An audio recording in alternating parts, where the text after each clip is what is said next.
Hello students, good morning to you all. Today we are going to do an activity that is based on area of rectangle. So topic is area of rectangle and objective of this activity is to find experimentally the formula for the area of a rectangle. For doing this activity, the previous knowledge required are knowledge about plane geometrical figures, knowledge about concept like length, breadth and units of length,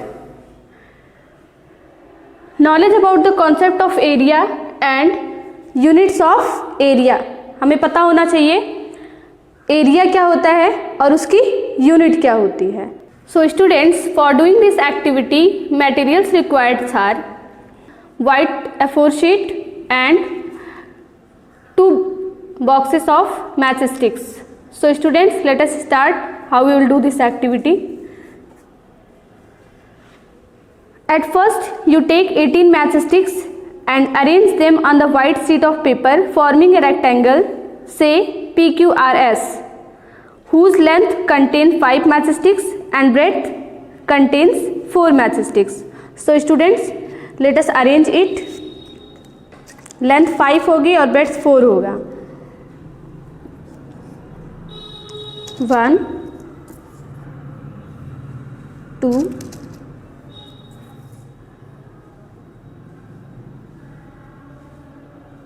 3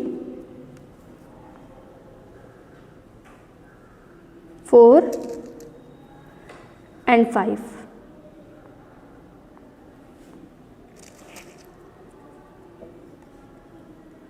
breads के लिए arrange करते हैं 1 2 3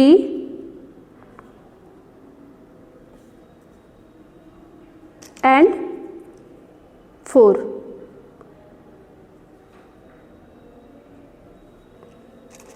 फिर से हम इसकी length arrange करते हैं 5 मैचस्टिक्स की हेल्प से. 1 2 3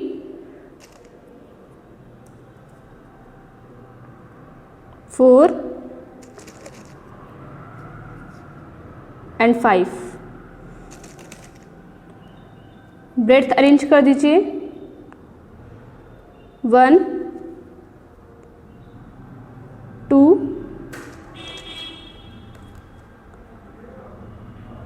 3 and 4. तो देखिए ये हमारा रेक्टेंगल है और हमें इसका एरिया फाइंड आउट करना है प्रैक्टिकल करके. ठीक है. Take more matchsticks and arrange them. Now I am going to arranging the matchsticks.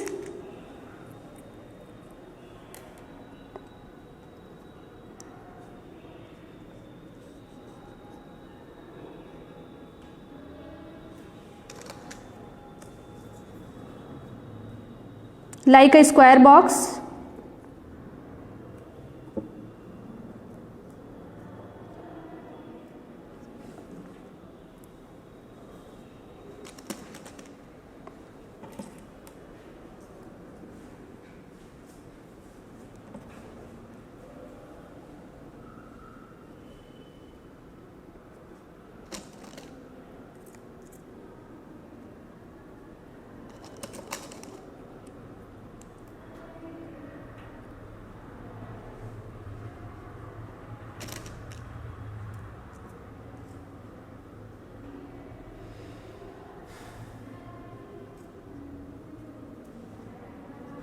तो यहाँ पे देखिए अब हमारे पास 4 स्क्वायर बॉक्स बन चुके हैं.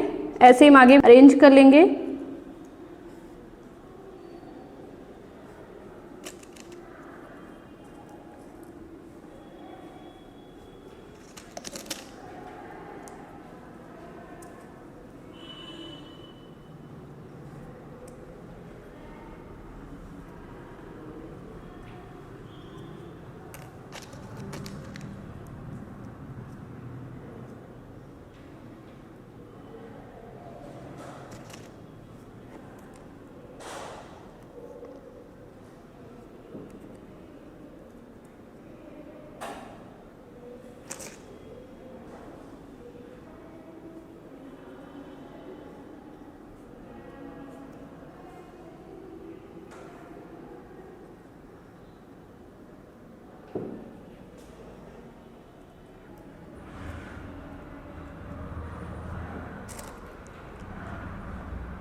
we will continue the same.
Paste your matchsticks.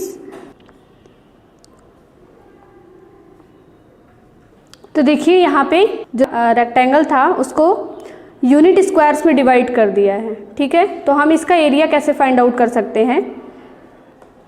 हम इस रेक्टेंगल का नेम दे सकते हैं P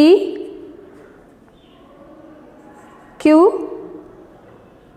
R एंड S। तो देखिए यहाँ पे अगर हम 1 स्क्वायर बॉक्स का जो एरिया है वो मान लेते हैं कि इट इज़ 1 यूनिट स्क्वायर। हमने यहाँ पे कोई यूनिट नहीं लिया है। अगर आप सेंटीमीटर लेते हो तो एरिया 1 सेंटीमीटर स्क्वायर हो जाएगी, अगर मीटर लेते हो तो 1 मीटर स्क्वायर हो जाएगी। तो यहाँ पे जो 1 स्क्वायर बॉक्स की जो एरिया है दैट इज 1 सेंटीमीटर स्क्वायर। तो हमारे पास टोटल बॉक्सेस कितने हैं? टोटल स्क्वायर बॉक्स हैं, काउंट करिए 1 2 3 4 5 5 5 10 15 15 प्लस 5 20। तो टोटल जो एरिया आ गई वो कितनी आ गई? 20 यूनिट स्क्वायर, ठीक है। या आप लिख सकते हैं square unit, they both are same, ठीक है। अगर आप सेंटीमीटर में मेजर करोगे तब सेंटीमीटर स्क्वायर आएगा। अगर आप यहाँ पे तो हम यूनिट यूज कर रहे हैं तो क्या आएगा? 20 स्क्वायर यूनिट। क्लियर? तो हमें यहाँ पे एक रिलेशन दिखता है, वो ये है कि हमने जब इसकी लेंथ लिया था तो वो 5 यूनिट थी, या आप कह सकते हो जो मैचस्टिक्स हमने यूज किया था दैट इज 1 2 3 4 एंड 5। तो इसका जो लेंथ हो गया दैट इज 5 यूनिट हो गया। हम 5 यूनिट राइट कर देते हैं। और जो ब्रेड्थ है दैट इज 1 2 3 4, तो ये कितना है? 4 यूनिट।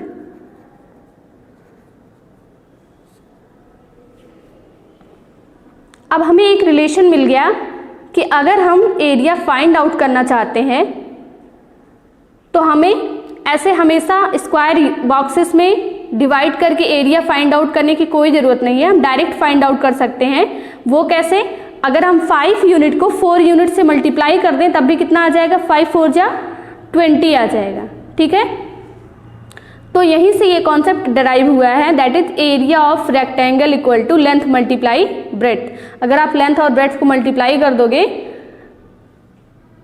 तो आपको क्या मिल जाएगी? Area of rectangle. So students चलिए कैलकुलेशन देख लेते हैं। Area of rectangle PQRS equal to sum of areas of 20 equal squares. और जो 1 स्क्वायर था उसकी एरिया क्या थी? 1 स्क्वायर यूनिट थी, ठीक है। तो हमारे पास जो स्क्वायर्स हैं वो 20 है, तो उसकी एरिया क्या हो जाएगी? 20 square units. Already I have told that each square has a unit area. और ये 20 हमें कैसे मिल रहा है? 5 मल्टीप्लाई 4 करने पे। 5 क्या है? इसकी लेंथ है, और 4 क्या है? इसकी ब्रेड्थ है, okay. So we will get the formula area of rectangle equal to length multiply breadth. Thank you students, have a nice day.